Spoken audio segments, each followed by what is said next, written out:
Tell me if you heard this one before. An incredibly popular ARPG just broke out the nerf bat, becoming punishingly slow with low levels of reward, sparking a lot of player fury. Appears to be a tale as old as time, and it's one that's now hit Path of Exile 2, and it's hit it real hard. I mean, just look at the Steam score. Basically, the new wave of patches has got grinding gear games in very hot water, expectations are not meeting reality, getting players on board is hard, and at its core is attention.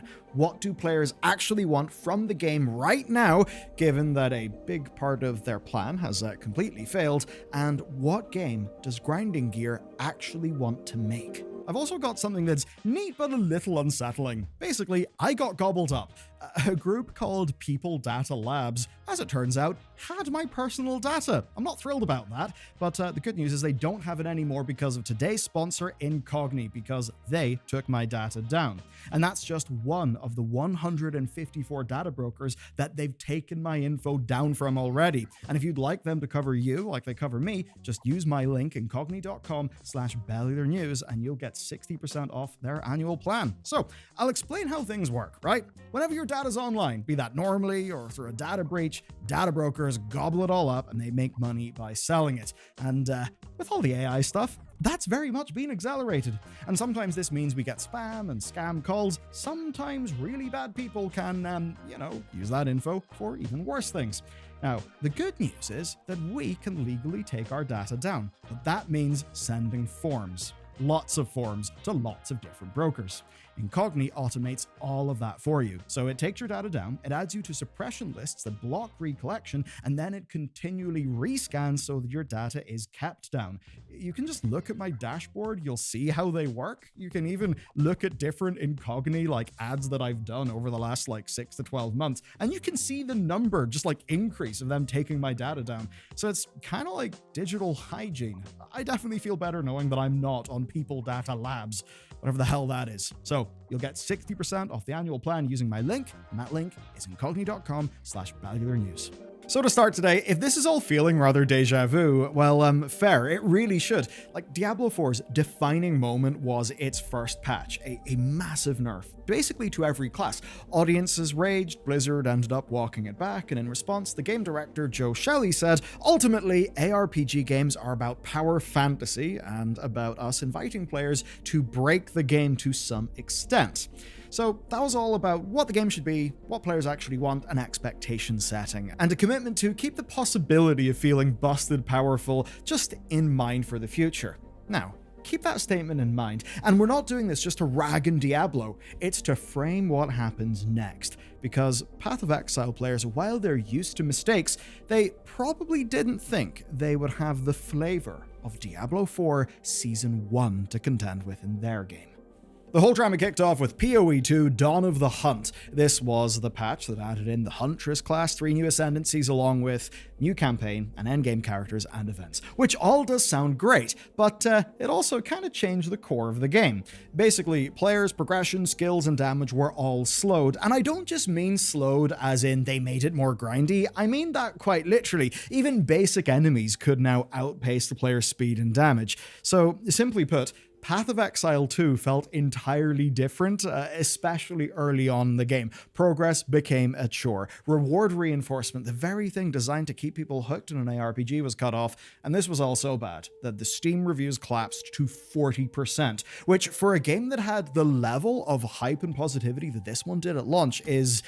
yeah, an absolutely crazy turnaround. I mean, just to quote some reviews, it's literally not Path of Exile and not even an ARPG at all. Another one read, "The game reminds me of Blizzard's failures." So that's not what you want to hear from your community.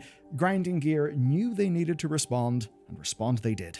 By the time you're watching this video, they've already done some responding, right? So triage patches brought down monster health, they revamped Huntress, and a whole bunch of other things. But far more importantly, they went to the community. So game directors Jonathan Rogers and Mark Roberts took the brunt of public feedback in a fairly challenging 2-hour interview with Zizaran. And this is the kind of interview that was an epic, that just went through so many player problems. And what we basically got from the devs was point-by-point explanations.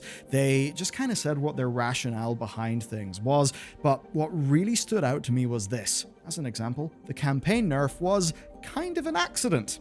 yeah, things kind of just broke. Their goal was to make sure the endgame was still challenging right up to the very end, but what they literally quote as blatant fuck-ups around some mechanic changes got through, and stuff just ended up spiraling more and more and more. So basically, long story short, it's a very complex game, and changes intended to keep endgame challenging just cascaded through the whole game, meaning that it's a 40 out of 100 on Steam, which is brutal, and this is so much of a problem that they're still actively working out what exactly went wrong, both with the game and their overall process. Now, in a sense, right, this is where the story actually is interesting. This is kind of normal early access. It's an early access game, overtly. It's the team trying things out and adjusting accordingly to, I guess, sense out their final vision of the game. But the problem is, here, it went particularly badly, and there's an entire other thing that they completely got wrong, which basically has enabled all of this to be so very painful. Now, to the devs' credit, they're working quick. Like 10 hours after the interview, they had a whole bunch more changes. So they're trying, and I'd forgive you for thinking that this is an actual quote from Blizzard, but yeah, just listen to this. Quote, "Now that we have a lot of the nerfs out of the way, we can concentrate on buffing things that aren't performing well." It's funny, that's a quote from Grinding Gear, but it may as well be from Diablo 4 Season 1. It's kind of crazy. So Grinding Gear are trying to fix this. They're not just reverting everything. What they're trying to do is balance the game that they want to make with the expectations of the audience that they've got. And that's fucking hard. Arrowhead found that out with Helldivers 2. Red Hook found that out even with Darkest Dungeon 1's early access. And as those studios would tell you, this is hard. The problem is that Path of Exile, the Grinding Gear, thought they could have their cake and eat it. They absolutely could not. Here's the thing with this genre, right? Joe Shelley described Diablo 4 as a power fantasy because that's what the Diablo people expected. I mean, they'd play Diablo 3, just look at that game. Grinding Gear's struggle is because many of their players want that, but Grinding Gear actually doesn't want only that.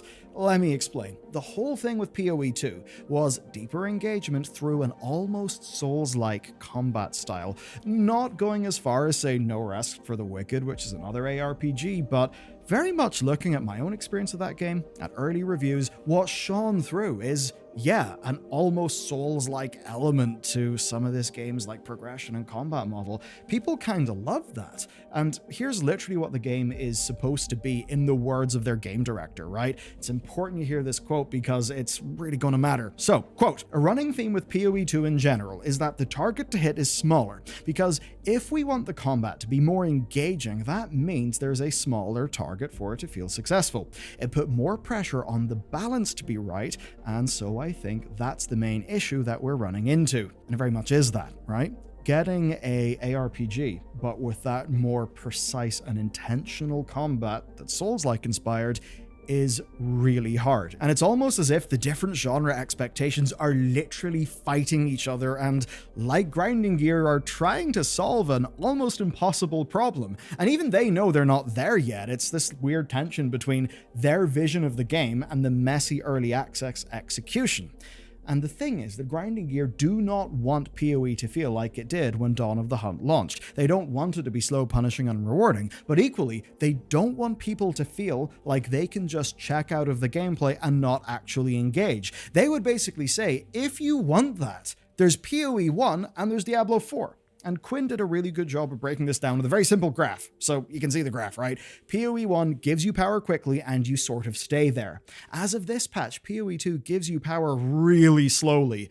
And that just means you don't have the desire to continue. But the end goal for PoE 2 is challenge that scales over time so you consistently feel challenged and engaged. Not too much, not too little, and you constantly feel like you're improving. And getting to that place is the goal of early access.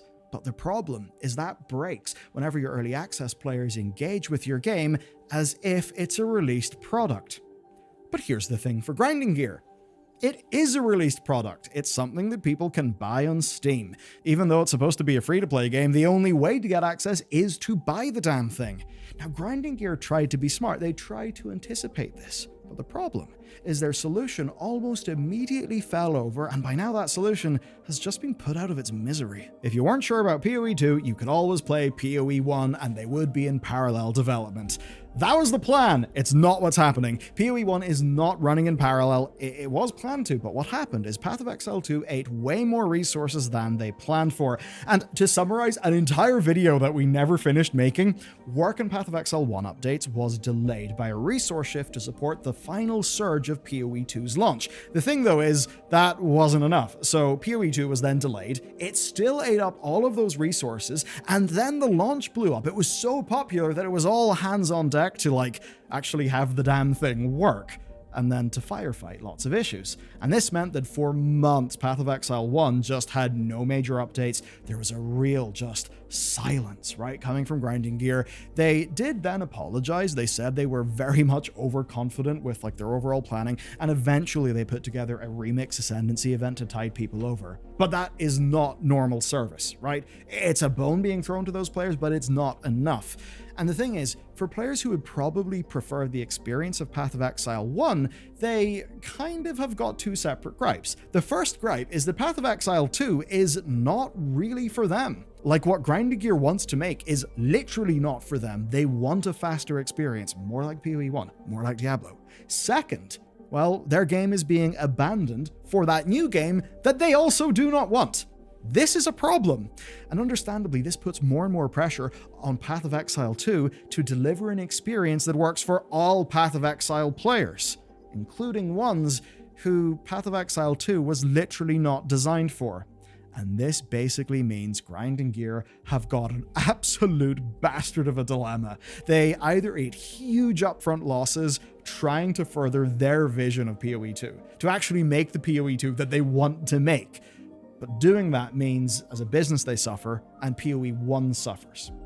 Now, what they could do is they could change PoE 2 to better suit the preferences of the audience that they've got. But the problem is that audience is one that by and large really likes PoE 1.